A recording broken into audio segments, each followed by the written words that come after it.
What is up, my peeps? Joshua Smith here with another GSD interview. Every single week, we interview top entrepreneurs and just straight up top badasses that out there dominating their space. These are people that are choosing to not live a life of mediocrity, but instead to go out there and create amazing, big, epic lives for themselves and for their families. So today, guys, we got a special guest on the show, a guy I've been following for a while. We were introduced by a mutual friend, and I've been following for a while. Very powerful message, very powerful story, doing some massive things. So really stoked and honored to have Brett Campbell on the show. Welcome to the show, my friend. Brother, thank you so much for having me, and let's start to get some shit done. Yeah, love it, baby, love it. What time are you at, man? I know you're in Australia. What's the time difference?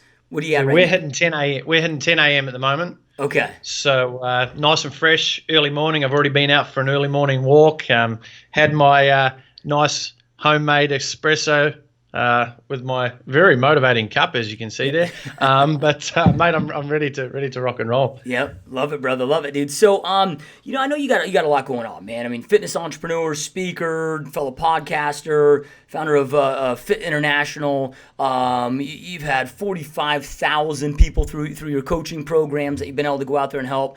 But before we get into what you're doing today, man, which I'm really interested to go deep in that as well, but really interested on your backstory. Rewind the clocks, whether it's high school, college, whatever that may be. I mean, how did this whole entrepreneur journey start for you personally in the first place? I'll take you back. I was about around 4 years old.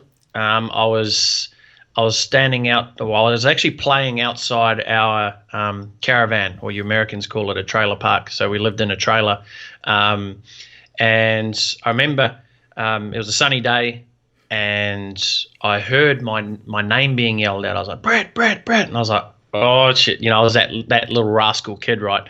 And I was like, what have I done now?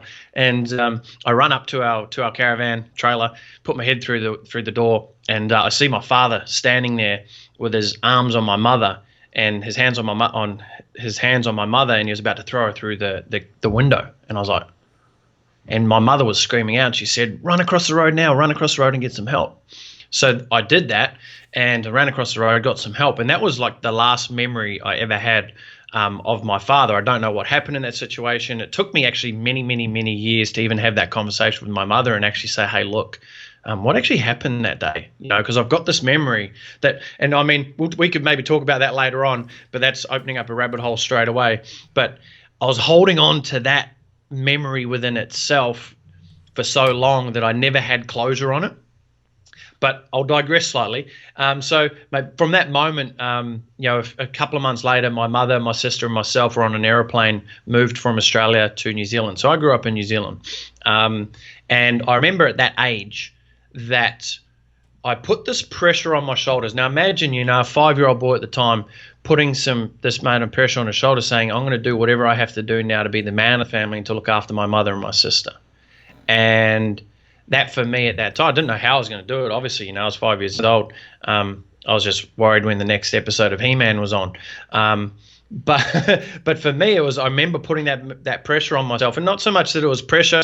It was that I knew that that's what I was called upon to do. I was going to be the man of the family, and it sort of has been a driving force ever since, with that spirit of going out there to do things, that spirit of going out there to achieve. And that's, again, what's been the fire up my backside for my entire life. So it really started at a really young age. If we go into the first entrepreneurial type scenario, and I remember I was 11 years old, and because I didn't have the silver spoon. We grew up in housing commission houses. My mother was on a benefit, just enough money to feed us. We never went without. I was the kid that would go to school, and how at the the start of the year, all the kids get all the nice coverings and plastic coverings on their books. So one year I remember, I went to school, and obviously we couldn't afford that plastic coverings on the book. But what we were doing was we just wallpapered a wall in our house. And my mum thought it'd be a good idea to use wallpaper to coat my books. Now I think that's funky and really cool, but at the time it wasn't for a kid going to school. But that taught me, if I ever wanted anything from life, or I ever wanted anything extra outside the what could keep us living, hot food, shelter, etc., I had to go and work for it. So 11 years old, I'd be walking down the street of our neighborhood, knocking on every single door and asking if they had any jobs for me. This is my call to action. Hi, my name's Brett Campbell. I'm wondering if you've got any jobs for me. I must have said that 1,000 times, it felt like. Walking down. And what actually ended up happening, I'd do odd jobs here. I'd say I can do lawns, I can do your garden, I can clean your rubbish, I can clean your decking, I can do whatever. I was a bit of a handyman, I guess. And one thing started to be more prevalent than others, and it was mowing lawns. So I quickly identified that was the gap in the market. People wanted me to mow their lawn. So I'd do a small lawn for $5, big lawn for $10. And so I started mowing. I had about, at my capacity, I would have had about 11 lawns in our street. And that's a lot of lawns pushing a lawnmower as a kid, And one day I was walking the lawnmower back into our garden shed, and at that time my mother had met a new man, now my stepfather. She's still with him to this day. And he walked out and he goes, how's the lawnmower going? I said, it's going really well. Yeah, look at this. And I'd just done about 3 lawns, so I had about $25 in my back pocket, like cash money. I was like, holy shit, this is all I was worried about at that time. And the only reason I was working was because I wanted enough to get my bag of jet plane lollies and enough 20 cents to play Street Fighter, without having to ask for seconds off my friends. I was like, I just wanted enough money to do that. That was my goals at that time. And I was well exceeding that. And then he comes out and he goes, how's it all going? I said, yeah, it's going great. Here you go. Look at this. I've got this cash. And he goes, he asked me this really stupid question. He goes, how are you mowing the lawns? I said, with the lawnmower? He goes, whose lawnmower? I said, our lawnmower? And he goes, whose lawnmower? I said, your lawnmower? He's like, yeah. I was like, okay. Carried on pushing the lawnmower in the shed. He goes, how are you getting petrol for that lawnmower? I said, I'm using our petrol. Whose petrol? Your petrol? And he's like, yeah, exactly. He goes, that actually costs money to get. And I said, And that was my first ever entrepreneurial, business negotiation. I didn't know it at the time, but I said to him, I'll tell you what, you give me the petrol for free and I'll mow our lawns, right, as a contract, because I don't want to give him any money. I didn't want to pay any petrol or anything like that. So I was like, how about I mow our lawn for free and you pay for the petrol? He goes, good deal. The next day we went down to the petrol station and we're filling up the can, and he goes, there you go, you can go fill it up. So I hop out and I put the old Bowser into the can, filling it up, and you know how it clicks off once it's full? So it clicked off, and I'm looking at this can, and I look up to see how much it costs, because I was like, man, this is going to cost a lot. Looked up there, it was like $3.20. I was like, $3.20? And then it dawned upon me, I could get 2 or 3 lawns, depending on the size, out of 1 can of petrol. Yet the petrol can cost $3.20.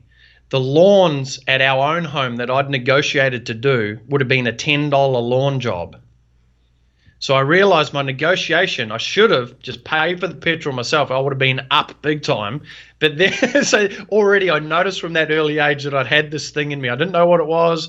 There was no other entrepreneurs around me growing up, nothing like that. I come from a very non-entrepreneurial family, but I just always knew that I wanted more. So that's where it started from. Yeah, no, I love that, man. Forced to really grow up at an early age, dude, and take that on, man. And then, we find a lot of times that entrepreneurs might have had earlier stints in their life where they had that first entrepreneur experience, but then they kind of followed the society's path, right? Where we go out there, we get our education, and we jump into the corporate world, and they kind of find themselves back to that. Did that entrepreneur journey continue throughout your life, or did you have a point where you kind of veered and followed society's plan and then veered back? Yeah. So at the age of 16, I got asked to leave high school. I started my last year of high school, and for me, I was good at 3 subjects. I was good at physical education, I was good at woodwork, and I was good at lunch. And I wasn't going to get paid to eat lunch. In New Zealand at that time, many years ago, physical education was like a pipe dream. No one was getting paid to be in the physical space unless you're working for the council or something, or you're a sports star. And so the only other subject that I really enjoyed was woodwork. And so I was doing really well in those subjects, but in the other subjects I'd be, talking, playing the class clown. I mean, it got to a point where my English teacher would put my desk in the hallway, and she'd point out to the hallway door when I walk in the room. She goes, Brett, you're out there today. I'm like, not again. So I'd literally have to do my work out in the hallway and not distract my fellow peers. But it got to a point where they asked me to leave, And it was probably the first time I've ever been petrified. My mother always said your mouth would get you into trouble, and I think it was the first time that I could actually agree with her and go, shit, it did. But mate, I fell into, at that time, there was, again, I come from a very small town, 3,000 people, low socioeconomic, there's not a lot going around. And there was this apprenticeship available as a joiner, as a cabinet maker. As I was good at woodwork, I thought, well, I might as well go in and try that out. But I knew from day one that it was not what I was put on this planet to do. I knew from day one.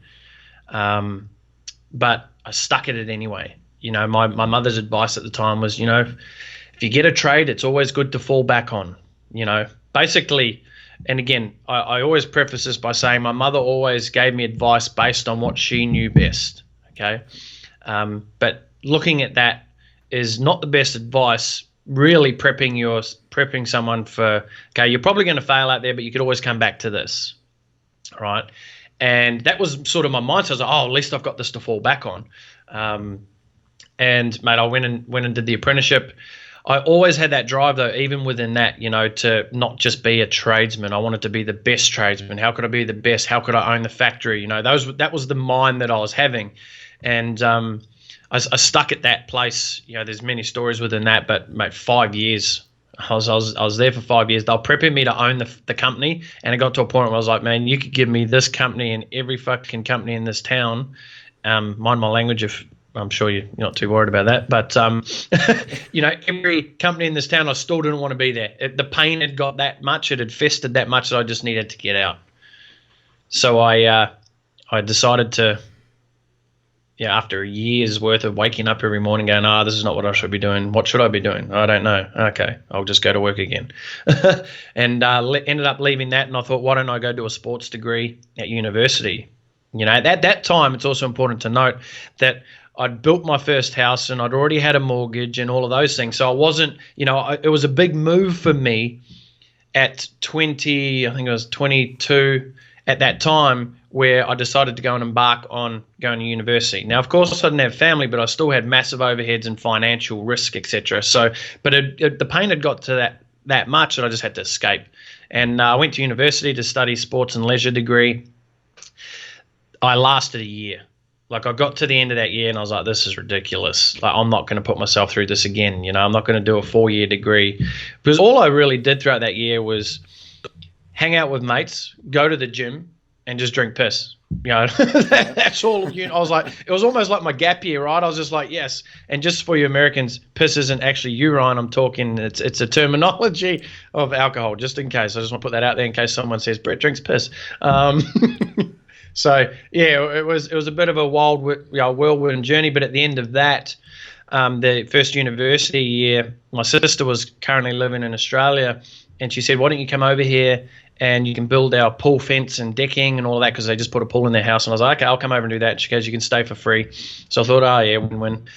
Came over here, and then I did some research and found out that you could do a personal training course in like 8 weeks by correspondence. And just so happened that the whole year at university I did was exactly what was in the course anyway. So I knocked that out and then ended up moving to the Gold Coast and become a personal trainer. So yeah, no, I love that, man. That's where it started.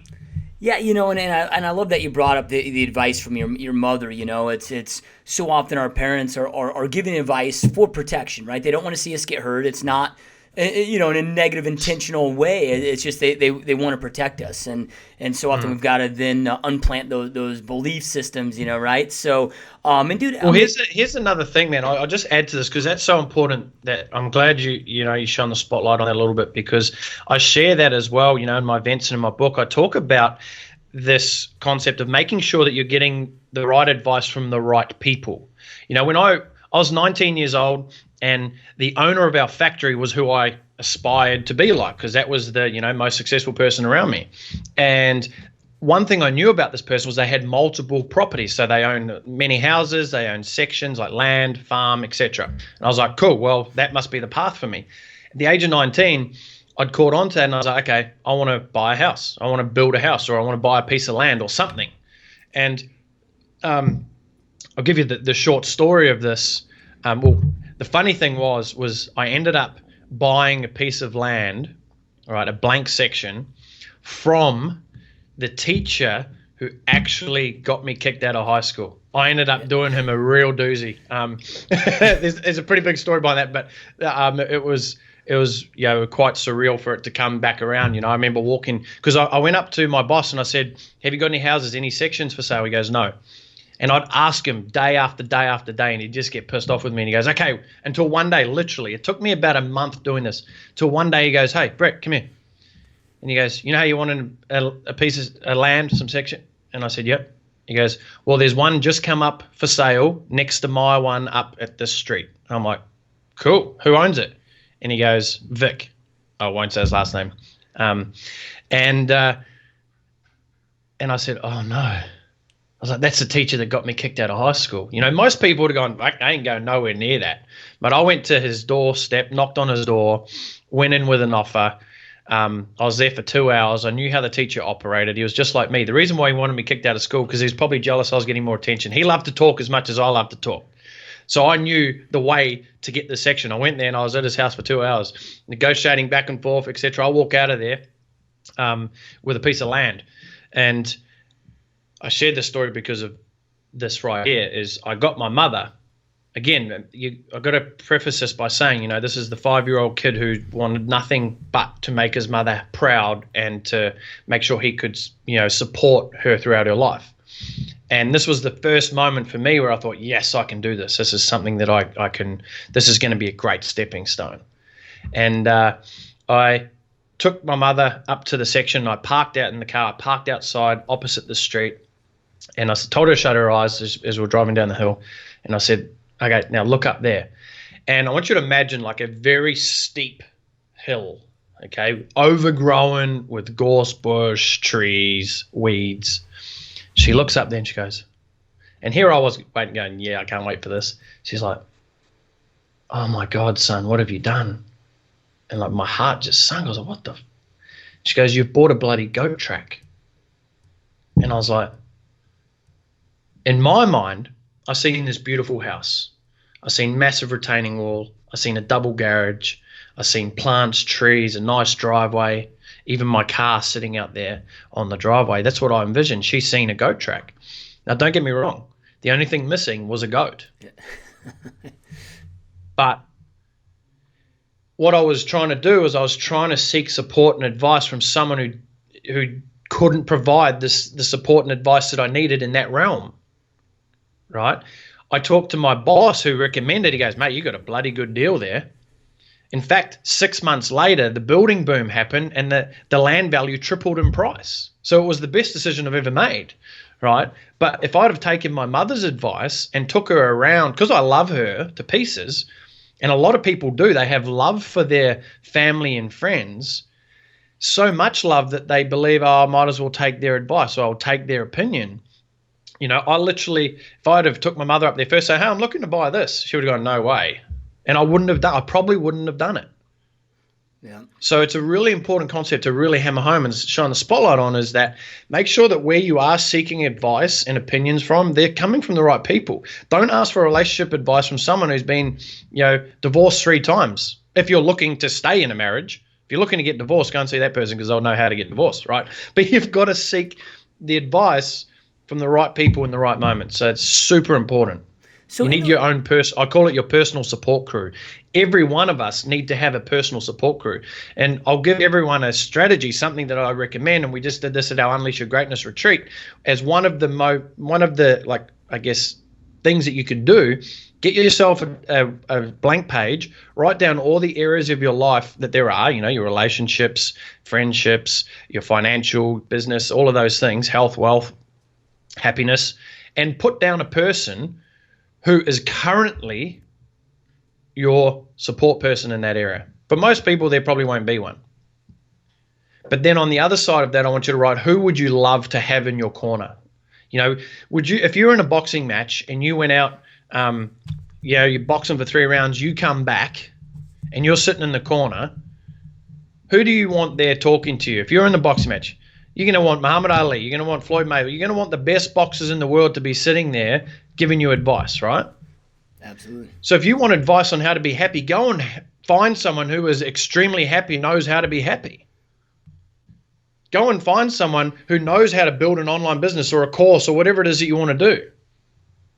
It's the shortest path to success in any area of your life. But no one, well, I won't say no one, not many people actually sit down with the intention and go, okay, here's my document. Here's my list of people that I have who are my support crew, or here's someone I would like to reach out to try and get advice from. Right? If you don't have in your Rolodex, who's your plumber? Bang. Oh, there it is. Bang. If you have to research when it comes up, then you're too far behind already. You need to have this stuff in play. Right? Love so it, man. I think it's very, very important. It's starting to be more intentional with how we live life. Yeah, dude. So I got a couple follow-up questions there, because it's something that I see here, or get reached out to a lot on this podcast, because we talk a lot about, your associations matter and make sure that you're surrounding yourself with those that are leveling up in that life. But then you got your family members, and it's not that they're meaning to be negative. Again, so often it's out of protection, but we can let it internally crumble us. In that moment, dude, you're so excited, right? But then at the same time, you're also wanting this massive acceptance from your mother, and she gives you the opposite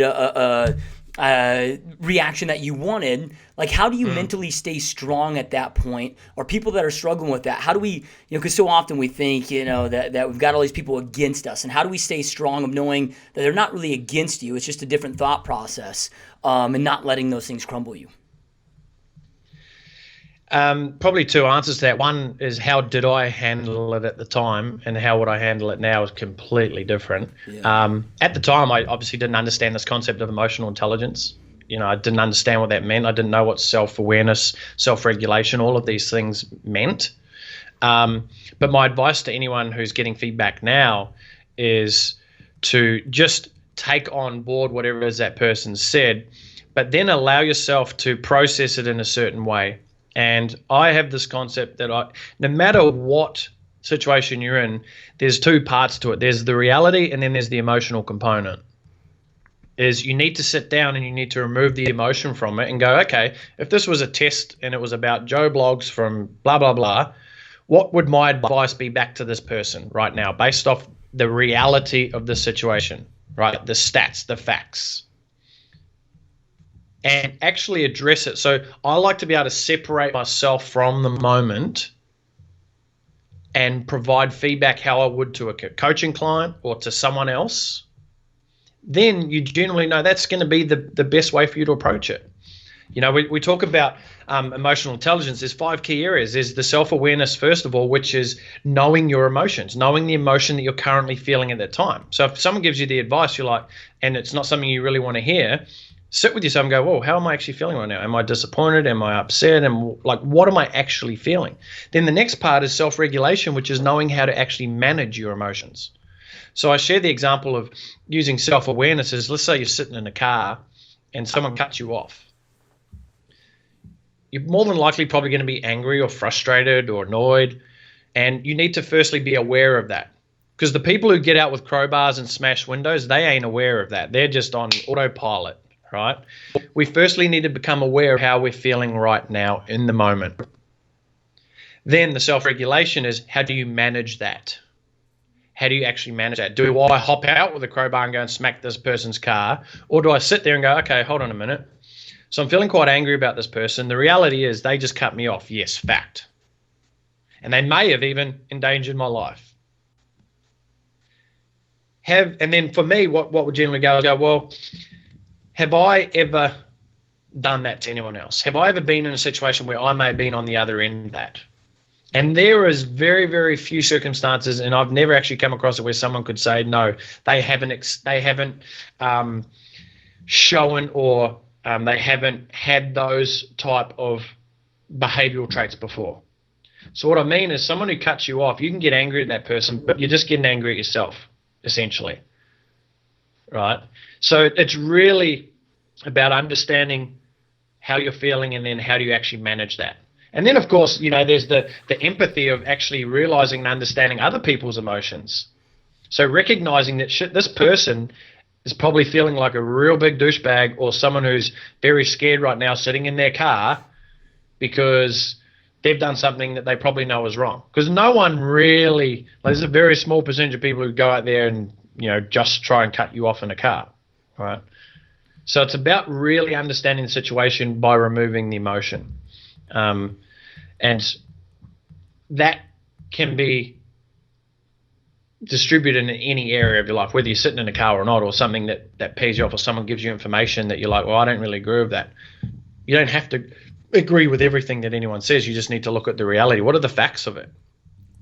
Because the only reason we get emotionally triggered and we start doing really dumb shit is because we let our emotions take over. That's when we say the thing that we don't mean to say to someone. There's that concept of the gap, right? There's when something happens to the actual what the action is based from that. So if you can train your self-awareness, and there's no magic wand, you actually have to practice and practice and practice this. But I think self-awareness is the most critical component, especially for entrepreneurs. I mean, if I had more self-awareness when I was building my fitness company, we decided to, we were growing really fast. We had to build a massive audience, hundreds of thousands of people. And we were a fitness business at the time. And then all of a sudden, everyone around, like people around Australia were going, when are you going to come and train us here? When are you going to train us here, et cetera, et cetera. And I was like, why don't we just build a franchise? We went from one location to 35 locations in 6 months. It just like blew up. My self-awareness levels at that time were not very, I wasn't really in tune with it. Because going back to that right now, if I had the self-awareness and the emotional intelligence level that I have right now, I probably wouldn't have gone down that franchise route. And entrepreneurs, we need to really check in with this, because what a lot of us are doing, chasing opportunities. We're doing things because we can do it. And that is one of the biggest entrepreneurial traps, because you'll find 6 months, 2 years, 5 years down the track, you're like, fuck, I've just built a business that I deep down truly knew that really wasn't what I was meant to be doing on this planet, but I've just done it. Yeah. But before I hijack your entire show, mate. Yeah, no, I love it, man. I love it, dude. I keep going on anything, man. I love it, dude. So yeah, and you're so right that a lot of times life is just this mirror, and if we just take that time to when we're getting pissed off about something somebody else is doing, it's that mirror approach, man. So love that. So okay, dude. So then going back to your journey. So okay, so you jump into the fitness space as a personal trainer. You're growing this fitness business. You're doing this franchise. How does that go into what you're doing today, man? Because you're writing books and now you're coaching not just in the fitness space, but a lot of different spaces. How did it go from personal trainer to boom 35 franchises to where you're at today? Yeah, it happened overnight. No, it didn't. It did happen over a lot of nights. So, mate, yeah, it was one of those progressions where I knew as I became a personal trainer. Remember, this was about 8 years ago now. I embarked on the journey. I moved from New Zealand to Australia to start my entrepreneurial crusade. Didn't know what it was, how it was going to go. One thing I found was I was walking outside to go and train clients one day, walking off to the gym, and I walked past my flatmate, her computer, and she had a workout program on there. I was like, what is that? She goes, I just bought it for $37. I was like, holy shit. Like, just this light went off. I was like, you just paid $37 for that book, and this person right now is actually sleeping in America whilst I'm walking out to go and train clients. It was the light bulb to go, wow, there's this thing called the internet. So, again, became really, really good at online marketing. I knew that we needed to get our message out there, and it wasn't just health and fitness. Any health and fitness professional knows that you're a part-time psychologist, right? And the biggest breakthroughs that we can ever have is not when someone stands on a scale and they see 10 kilos lost. It's when they look at you in the eye and they say, thank you so much. My relationship with my children are better now. My relationship with my partner is better, and I'm actually enjoying life. That, no money can fucking pay for that, right? That's where it's at. So for me, I knew I'd always had this thing within inside of me that I wanted to help people. And what I thought was, at the start, I just wanted to entertain people, because as a kid, I always wanted to be an actor. And I was the only kid that loved speech contests every time the year came around, and drama. I was that kid who would be, yes, speeches. I'd get up in front of the assembly and read my speech. It was because I loved seeing people transform in front of me. But what happened is, once I started to tap into human emotions and understand what it really was, I loved seeing transformation in people. So it was that progression of being a personal trainer, building a large online following, the franchise, and then I started coaching and mentoring other fitness professionals on how to build their own business. But then it was like I was starting to be like, I'm getting sick of teaching just the same thing. I know my skill set, and I know it's far beyond just fitness business. So we have tradesmen now, seafood businesses, anyone ranging from a startup to $250 million a year company.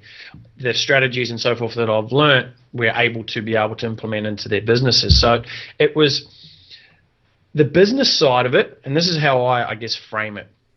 The business side, the strategy, the marketing, lead generation is a passion of mine. I'm really passionate about it. I love it.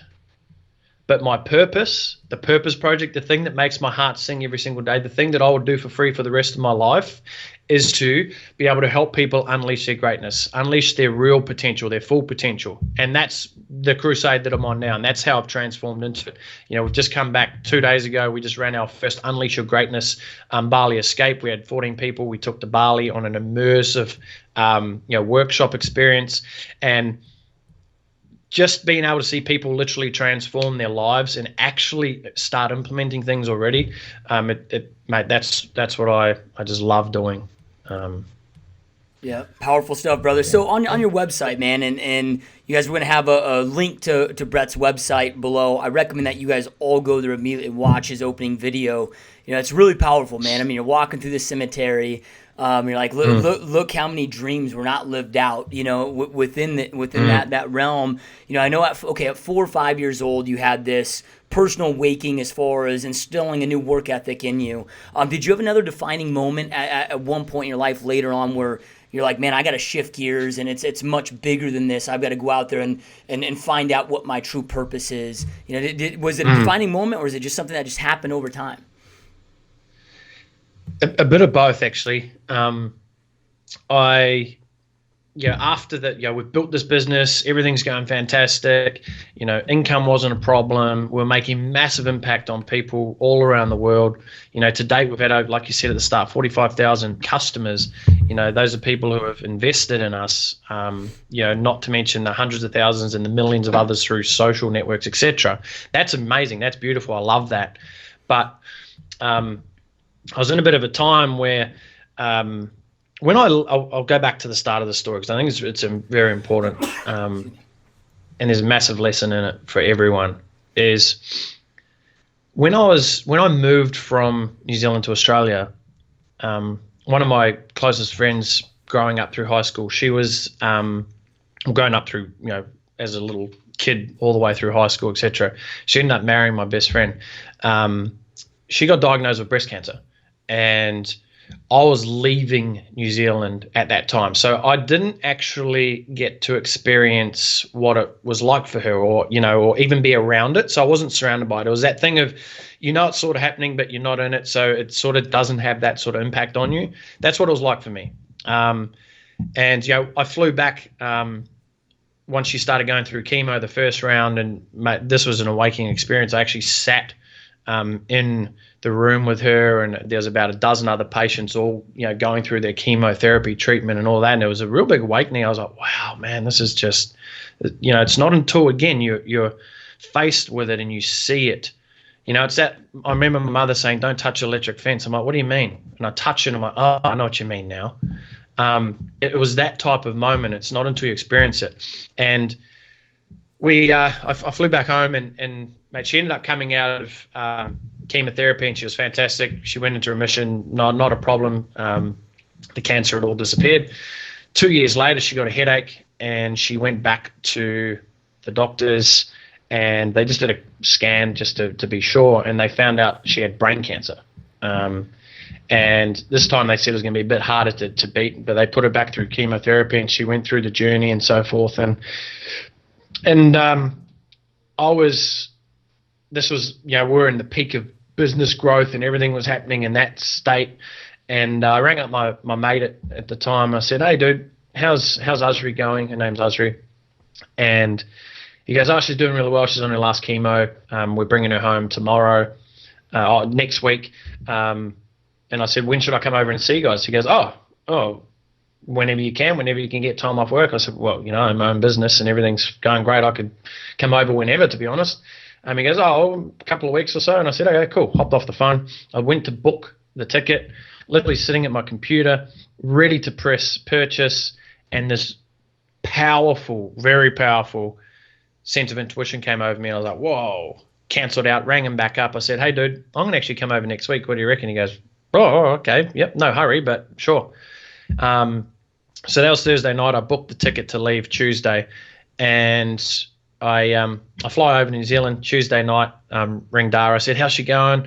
Because she'd just been moved, just come home. He goes, oh, she's doing really well. She's not expecting you. We haven't told her. So it'll be a good surprise. I'm like, yeah, awesome. And imagine a really little wooden house, like an old school back in the 60s type house. The hallways were that small that the bed that she was on, she was still on a hospital, an elevated bed, couldn't fit in through the hallway. So she had to be positioned in the lounge room. So that morning, I get a taxi over to their house. My mate Dara walks down the driveway to meet me, and I could his face looked a little bit different. He looked pretty tired. And he goes, oh, she had a bit of a rough night last night, bit of lack of sleep. And I said, okay, cool, no dramas. It's just going anyway. I'm here to hang out with you guys. Went in, sat down in their lounge room. Like the bed literally took up half of their lounge, you know, and I sit down beside her, hold her hand. It's a really, really cold hand. And her eyes just open. And for a moment, we had this connection and because she was struggling to speak at that time as well, because she was coughing so much. And she whispered to me, she goes, Brett, thank you so much for coming. And that was the last word she ever said to me. 3 hours later, she passed away in front of us. And it was a defining moment for me in the sense that I was like, holy, because that feeling I had when I was booking my ticket was intuition.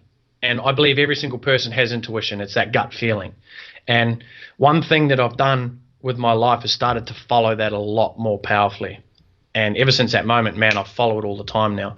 But I went into what I called beast mode at the time. You know, I was, you know, her family, her mother and father and brother were there, her husband and me. Everyone was breaking down. I was like, okay, I need to come into beast mode and control the situation and make sure everything happens. And we ring all the friends, and I rang all the friends. I did all of that, helped organize a funeral, all of those things. And it wasn't until I was sitting on the airplane on the way home, you know, I was 30,000 feet in the air, and I was sitting there and I just burst into tears. Like I was sitting, like the air hostess was like, oh my gosh, you know, you okay? And I was like, yeah, I'm really good, thanks, I'm fine. And I was sitting there, I was just losing it. But I was losing it not because she had passed away. I was losing it because I was sitting there and I felt so empty within inside myself. And you know, all my friends back in New Zealand going, man, you must be awesome to be able to just travel over when you want, and, you know, to go on these holidays, and, you know, you're doing so many cool things. You know, what was successful on the outside just didn't feel successful on the inside to me. And I was upset because I knew I wasn't living my true life's purpose. I was building this business. I was helping thousands and thousands, hundreds of thousands of people. But I wasn't helping the most important person on this planet, and that's me. You know, I wasn't helping myself. I was just doing a bigger version of being a cabinet maker. I was helping other people. Now, don't get me wrong. I love what I do. I love the people I help, but I just felt incomplete myself. And it was from that moment over the following months that I allowed myself and gave myself permission. And that's where it comes back to, you know, my book that's just about to be released. It's called Right Now. Why not you, and why not now? And that concept come from me sitting on the plane going, Brett, why aren't you doing this right now? And I was like, oh, the story comes up. It's like, oh, because this person, you know, they're able to do that because of this, because of that. But then it's like, well, why can't I? Why not me? Why can't I have this or that? Or why can't I be on stage in front of 30,000 people?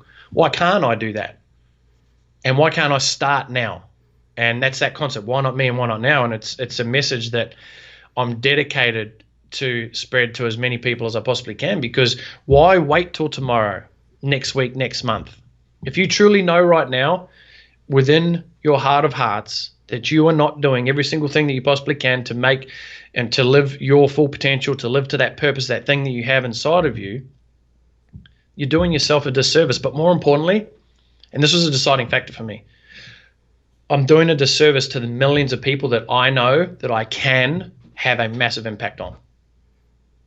Yeah, love, man. It's powerful, man. That's a powerful story, dude. And I know you'll go deep in this in the book, and we'll make sure to have links to the book when it releases. I don't know if the book will be out or we can pre-order the book, man. So appreciate you sharing that story, dude. You know, you got this picture behind you with the cat and then the mirror looking back, the lion. You know, most people when they're going through that, because that's probably the vast majority of the human population of they feel empty inside.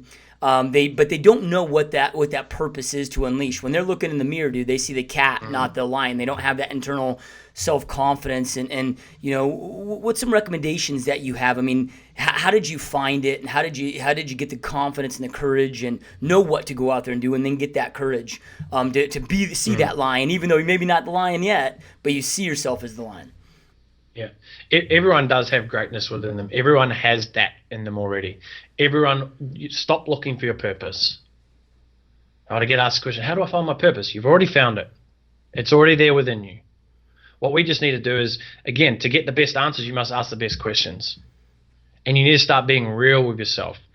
Release the emotion and look at the reality, the fact, okay? Because what happens is if someone has this dream to go out there and because at the end of the day, this is my true belief, 99.9% of people want to contribute far beyond themselves. They want to help, right? We love helping. That's just in our nature. It's what we want to do. And we're a being that just wants to see other people unleash. I truly do believe that. But most people, again, it's either a belief, a circumstance, or a preconceived idea that's holding them back. So it's about going and enabling yourself to be honest with yourself. You know, you talk about it, the mirror. You know, the image here, the lion and the cat is just a true representation of you need to just take a look at yourself and start changing what you see, and everything else around you will change. And, you know, the book itself, it's created in such a way that, you know, because I mean, I've read a lot of self-help, personal development books, but there always seems to be something missing from my perspective. And it's that, you know, what is some tangible action steps that I should be doing right now to make it happen? And, yeah, I've created a unique framework, which is discover, design, develop, and deliver, which equals your destiny. And it's about stepping through each phase. You know, before you can do anything, you must discover where you're at. Where are you currently at in life? What do you really want to do? You know, and you made reference to that video that I made, and one of the big questions on there is, what would you do for free for the rest of your life if money was not even in the equation? What would you do? Don't worry about if you can live or you got bills and I got a mortgage and I got kids. Don't worry about that right now. What we're truly trying to find is, what's that core thing? What's that thing that we do? For me, I would speak on stages all around the world and share this message and help people unleash their greatness. I would do that for free for the rest of my life. Now, of course, we need to get real about it. Hold on a minute. I do need to travel. It's going to cost money. I do need to live a life, et cetera, all of those things. But too many people get caught up in the how before they've even uncovered the why. And if you're too busy thinking about the how, you're never going to get to the why. You know, I talked about, we said a little bit earlier about your personal support crew. You know, there's so many coaches out there now. In fact, it's probably harder to find a good coach than actually find a coach, because there's bloody people out there everywhere who's a life coach who hasn't been through life. But I think for everyone is you know, the best starting point is just start being honest with yourself.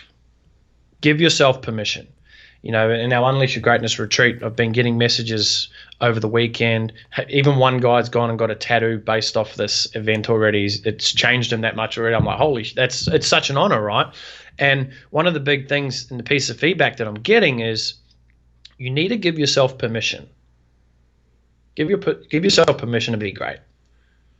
You know, give yourself permission to go after what it is that you want to do.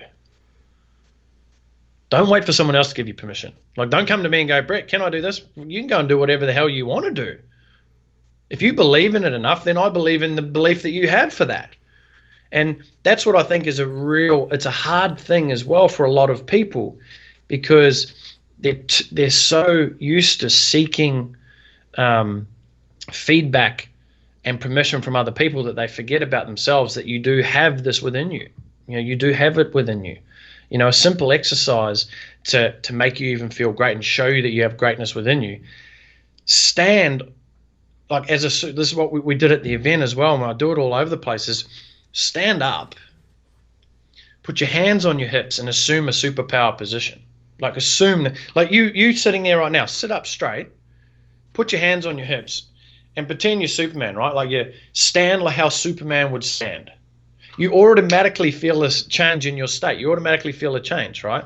So by doing that, right, let's say you're in a situation, you're stressed out, something's not going well, you've had a bad day. Before you walk through the door, stand outside your house, maybe hide behind a tree if you don't want to be seen like you're actually a superhero. Stand with your hands on your hip, assume the state position, right? Because what you're going to find is there's going to be an 18% decrease in cortisol levels, an increase 24% in testosterone, and you are going to be 34% more likely to make a more drastic decision just by standing and assuming your greatness, because you have it. Or you don't need to go out there and go to the greatness shop and go, hey, can I purchase 3 hours of greatness, please? Although that would be a good product to be able to purchase. But you have it within you, right? And that's what I think we all need to start disconnecting back to, is we do have all the tools we need right now within us. We just need to know how to unlock them. Yeah, love it, man. Love it. Yeah, and then the other sad thing that I see too is so many people, they might have these goals for their life, but they don't spend a lot of time asking, whose goals are these? Are they my goals? Are they my parents' goals? Are they, right? So man, I love what you're talking about here, man. Powerful stuff. When you're consulting your entrepreneurs, man, is this one thing that you're going deep with your entrepreneur clients? Do you find that a lot of them, so many of them, the missing space in their life and their businesses, they got the tactical side of the business down, but they're missing, these things that you're talking about in their personal world? Yeah, look, I think we all misplace, I think is the word. We've got what we need within us. I truly believe that. We just misplace it at times. And one of the biggest things with my one-on-one coaching consulting clients, it has nothing to do with the tactile side of the business. Generally, it's all about the getting clarity, the making sure you're operating at your highest level. Because when we're operating at our highest level, we're in flow, man. There's momentum galore happening, right? You don't need any help when you're in the flow. But we sometimes need help actually reminding ourselves and getting ourselves back into that. So it's about getting the mindset right. The biggest thing right now that I'm pushing is really teaching the concept of emotional intelligence, because I truly believe the 5 key areas of emotional intelligence is once you can master that, you have a greater understanding of yourself, and nothing becomes a massive problem. You just deal with it as it comes up. There's no one on this planet that does not react or does not suffer from fear and anxiety and stress and all of those things, right? What a lot of people do is they see the forefront of someone and they think that that's a perfect world. How many times have you seen a relationship from the outside and you go, man, what an amazing relationship they have. 2 months later, they're divorced. You're like, what? Right? We need to stop, and you touched on it. It's the comparing ourselves to other human beings, comparing ourselves to others too frequently. I like to be able to have comparisons of certain areas, but you can't compare your identity to someone else's identity. It just doesn't work like that. Yeah. So, mate, the short answer to your question is it's all about between the ears, what goes on there. It's funny, you get people who come to you because they want more leads and more fans and more customers in their business, and you realize that, hold on a minute, we're just doing, and because I've been there, which is, I think, another, again, beautiful lesson, and I take everything that's happened in my life as a lesson. It's, I know what it's like to go down a path and, you're building a massive business and you uncover that, oh, wait on a minute. And I had this chat just before we jumped on here with another friend of mine, and it's, you already know that. Like, someone listening to this or watching this right now is probably sitting there going, oh my God, Brett, stop talking. Only because I'm reminding them right now of, they're going, yes, that's me. I know I'm not meant to be doing this. I know I'm not meant to be in shares, or I'm doing this, or I'm becoming a coach, or I'm doing a mastermind, I'm doing all this. I'll ask you a question. Why was a personal training session generally an hour? Like when it come out, why is it an hour? So you're asking me personally why a personal training session is an hour? Yeah. I'll help you out. So I've asked hundreds and hundreds of fitness professionals, and none of them answer this correctly because they don't know. Here's the answer. Is because when fitness instructors came out back in the days, classes were an hour, and they paid fitness instructors by the hour. So it's all of a sudden seems that, okay, well, I might as well give my personal training client an hour. Now, any fitness professional will know that to 99% of the population, an hour is not, you don't need an hour to get the results that someone's looking for in the general public. Right. But yet, why are we offering that? Because we're offering a business model based off someone else's business model that we haven't done enough research ourselves to really look at and investigate what is the best thing for the person that we're looking to serve right here. And that's what happens when you're going down a path that you're not truly connected with. Because if you are truly connected with what it is that you're wanting to do, you'll find the best solution, because you will make it an obsession for you to uncover what is the best thing for this person right now. Yeah, love it, man. Powerful stuff, dude. So, you can tell by talking with you, man, that, not only are you a coach, but you're a student of the game, man. I mean, you can tell that you're a student of life, that you take your self-development very seriously. What does that look like for you personally? How important is that to you? Is that something that you're attacking daily, personally? It's super important. I have this concept: learn to teach to know to share, and share to inspire from within. And I'm student first and foremost. The biggest growth I've ever had is truly uncovering what's going on under here, and that. It's not until you actually go through your own shit and release a lot of your own baggage and, actually experience things, you truly can have a different viewpoint on it. Yeah, that's why Tony Robbins is the best success coach in the entire world, because, he's built billion-dollar businesses. He knows what it's like to get bloody taken around the corner and flogged. He's got the battle scars. You have to go through that process. And a lot of the times, the self-development world, and why I think it's so important to learn and teach, or learn first, is it uncovers all of that. Right? You have to be open to uncovering that vulnerable side of you, because once you can tap into that, that's where your superpowers lie.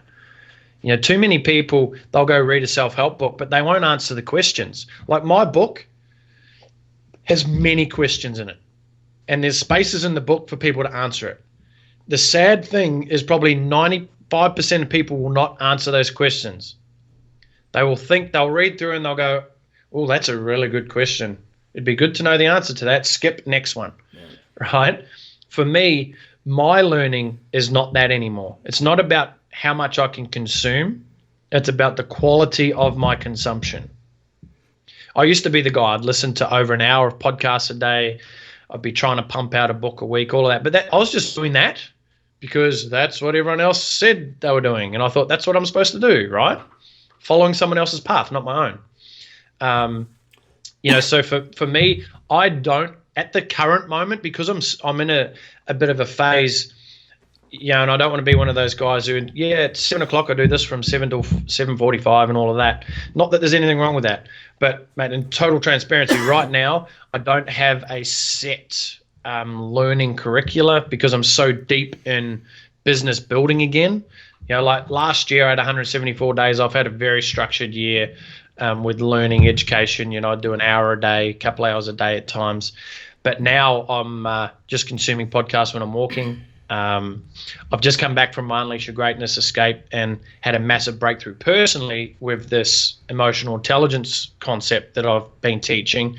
And now I'm diving deeper into that because it's firing me up even more. So I want to go and learn even more and more and more about that subject. I want to be able to, and I think it's important for us to be able to master something, or at least get a higher level of understanding and knowledge about it so we can talk strongly on that versus knowing bits about everything.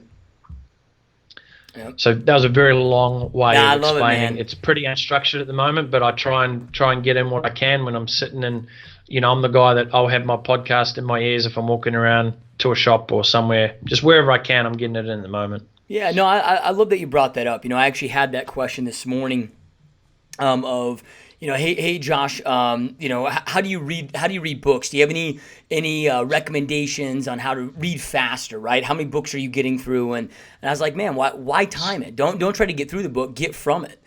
Get out a journal, and as you read a page, dissect, reflect, see how, and how you're going to take action on that. And yeah, like you said, man, so many people are just trying to get through these books because it's like the new sexy thing to brag about, I guess, in our entrepreneur geek world, if you will, and not getting from it. Let me share with you then, if you don't, I'll share with you how I actually take information and action. Because I said I learned to teach. Yep. Okay, very powerful. Learn to teach. I'm learning everything I can, and when I learn anything, I'm learning it so I can share it with others. Whether I do or not is another question, but I'm learning it in that context because this is something that I uncovered accidentally myself. Little did I know at high school I was actually speed reading. It's a form of speed reading. I'd never read a full book like word for word until I was about 25. But at high school, I was like top in English classes, even though I got put in the corridor. Because what I did is I'd get a book, I'd read the contents, I'd read the back of the book, I'd read the titles, all of those things. I'd go through, skim read, look at some paragraphs, take some pieces, and I'd be able to paint a pretty good picture about what this book is about. And then I'd write the book report. Now, everything I read, I'll look at it, and I don't even need to read a book from front to back. And that's a very important lesson for anyone watching. I'm just throwing out many lifelines here for you because you're going, what? I don't actually have to read the book fully? No, you don't. Just take some paragraphs and learn from that paragraph. Because we are taught from school that we need to read from front to back. Okay, from front to back. That's why my book's structured. If someone jumps into page 50, that's cool. You might need to revert back to get some more understanding, but it's not you have to go word from the start because we put too much pressure on ourselves that we need to learn from that perspective. So we need to just change the way we think about the way we learn. So something I always try and do is I go, cool, if I read a book or if I'm listening to a podcast, if I was to interview that person, what would I be asking them? What do I want to find out a little bit more about? And then all I do is I'll write those questions down and I'll search the book, skim the book for those answers because that's how I passed high school. And that's how you can learn the most. And then you take that and you go and teach it to other people. When I was in the fitness world, I would go home at night and I'd do about an hour's worth of reading on fitness sites, websites, physiology sites, all of that stuff. I would go the next day and I'd share it with every single client I had. And I would say, do you know that if you store more fat in your calf muscles, it's due to you're not getting a greater quality of sleep.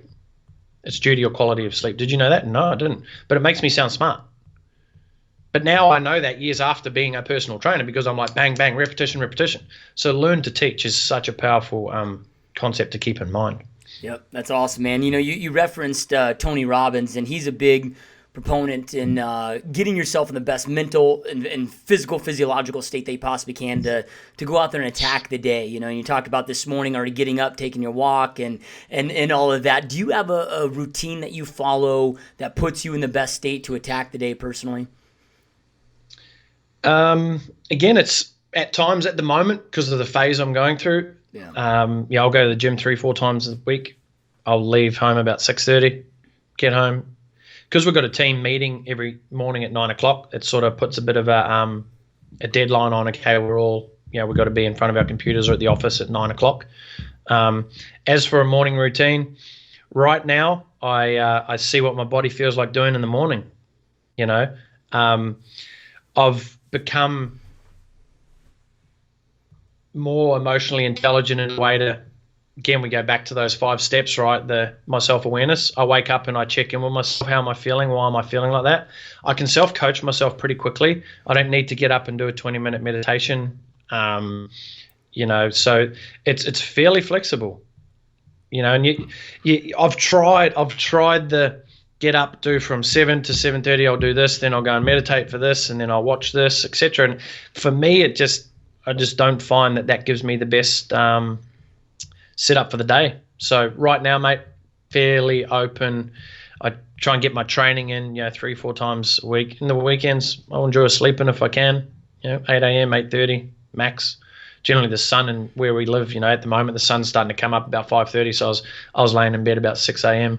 One thing I do though, every morning and every night, and I reference this in the book as a strategy, I call it the 10 by 10 gratitude method. And every single night before I go to sleep, the last thing I do is I think of 10 things that I was grateful for the day. And in the morning, I think of 10 things before I hop out of bed. Now that becomes habitual. That's the first thing on my mind, which is great.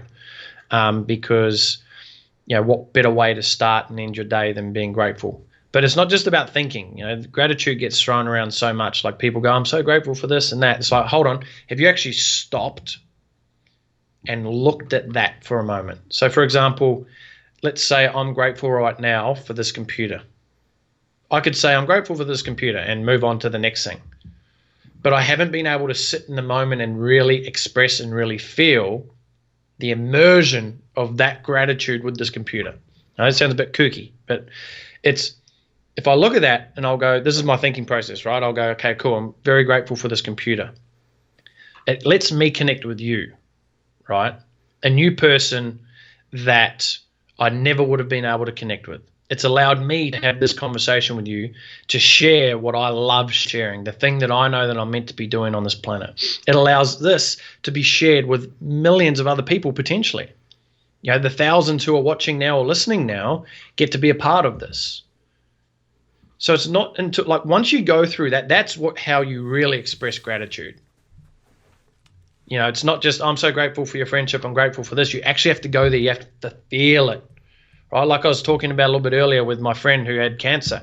I didn't feel it until I saw her, until I saw her where she had her breast removed and she had no hair, and I was sitting in this hospital ward with 12 other cancer patients. I felt it. And I think in a world where we're so connected, we've become so disconnected. And I want everyone who's listening and watching still is bring it back a bit. Let's really start to feel what connection really is, because I think it's missing. Yeah, love it, man. Couldn't agree more. See what a computer can do? Holy shit. Nah, it's awesome, man. I love it, dude. And you're right, man. Going deep on those things, it's so massive, dude. So let's say something happened today, and financially you get totally wiped out, right? All this is gone. Health's good, family's good, but you've retained all the knowledge over all the years of doing this. What would you immediately start doing, knowing what you know now and little to no budget, to go out there and recreate this amazing business and life that you've been able to create? I love that question, because the daredevil inside of me, I always say, I could walk out of this front door of my home now with no clothes on my back and go and start an entire new. And that's a very comforting feeling to know that. I would like some clothes though, but be quite uncomfortable without that to start with. But I'm sure the neighbor has something on the line, a dress or something I could jump into. But I think it's for me is I need to stick with what I know right now. Is I would literally go and pick up a couple of consulting clients, and that would generate the revenue, and then I'd build the business that I've got now. Literally, I would stay on this. I'd probably be a lot more hungry, and I wouldn't have as many distractions as I possibly do now, in the sense that I would just be hustling my pants off to get on every stage, every show, everything that I possibly could to be able to get this message out there. Because like I said, what would I do for free for the rest of my life? Yeah. I need to generate income somewhere, but I would go and volunteer my services to get up there and just shout from the rooftops, man. Yep. Love it. Powerful stuff, man. So real quick, I want to make sure we'll have links all below. So those of you that are watching and listening, there'll be links to Brett's website, links to go out there and get his book. When does the book come out, and is there a place to go pre-order it?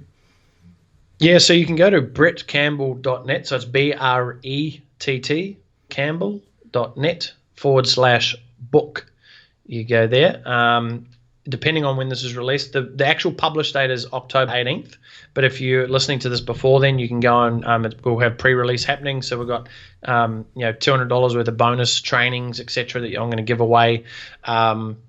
with the book during the the launch process. So depending on when you're getting that, if you get it from Amazon, it's available on Amazon as well. If you get that, just email info@brettcampbell.net and we'll give you the bonuses as well for that. So but yeah, definitely we've got some pretty cool things happening for the launch process. We've got some really cool book bundles. At the very least, just go and check out what my $200,000 book bundle is. You get one book with it, but it's $200,000. Go check it out. Yep, that's awesome, man. Epic, dude. And like I said, you guys that are watching and listening to this, there'll be a link right below. We'll make it really easy for you. A link to Brett's main site and a link for the book as well. And like I said, go check out that video. Definitely, I think I've watched it about 8 times, and that definitely inspired the hell out of me too. So, I created appreciate that. Yeah, absolutely, bro. I appreciate you being here, dude. And I created this podcast, dude, because I got sick of, you talked earlier about all the quote unquote coaches and gurus and so many of these that have never done it, right? And I wanted to create a space where we went out there and just interviewed the doers, guys like yourself that are in the trenches, that are out there building businesses, so we could go out there and give the information out there from people that are actually doing it, right? So our listeners are listening right now because they're looking for inspiration, motivation, and tactical knowledge to go out there and create the life they know they want and deserve. So with that being said, man, any last words of inspiration, advice, motivation like you leave them with to go out and create the life they know they want and deserve? Yeah, look, it's this overarching premise that, the same thing that you can't see, but it's underneath the lion and tiger there. It's life's far too short to not be living to your full potential, and you have every single thing right now within you to become your true and authentic self. And, you have the ability to activate your unstoppable power. And you just need to start with believing in yourself. And you don't need to believe it 100% fully. Even if you start believing 5%, you just take one step. And always know that the time to do it is right now. That's, it's not until, it's an interesting conversation because everyone knows they're going to die, right? And no one likes to bring a pity party of death. And a lot of people get upset about death. I mean, me in particular, I don't want to die. Right? I mean, I'm pretty clear. I don't want that to happen, but I know that that's the reality, right? Take away the emotion. The reality is that we are all going to die. And I can say that right now and go, yeah, we're going to die. And people are like, yeah, okay. But that's just sitting in the con. They haven't let that sink in. They haven't felt it yet, right? They haven't touched the electric fence. They haven't sat in the chemotherapy ward to feel it. You need to start becoming real, taking a look at yourself, going, you are going to die. Your family is going to die. Your kids will die. Think about what life would be without them. And if you sit there and actually think about it, it starts to go, holy shit, all these emotions start coming out within you. Then you can start activating that superpower, going, holy shit, life is far too short. It can be a throwaway line, right? Life's too short. Everyone's like, yeah, I know it is. But I've got a lot of time left. And so I did this the other day, and it blew my mind, and it's helped me again because, again, I'm always learning. My stepfather, he's heavily overweight. He's not in the best health condition. He lives in a different country to me now. And I was sitting there, and I was like, holy shit, if he has 15 years left in him, and I'm only seeing them a couple of times a year, that is 30 times I get to see him for the rest of his life. 30 times. Think about it. Imagine seeing your wife or your husband or a family member for only 30 times left. And that's it. After that, there's nothing else. And that's pretty, like when you sit with that, that's some impactful shit, man. Yeah. And if that doesn't drive or motivate you to stick your hand up and go, hey, look, I think there's more to my life. I'd like a bit of help. Man, I don't know what else would. So my parting words is bring back this thing called connection with others, and more importantly, connection with self. If you can connect with yourself and really allow yourself to go there, go to the moments, feel the feeling, your life will take drastic turns for the best.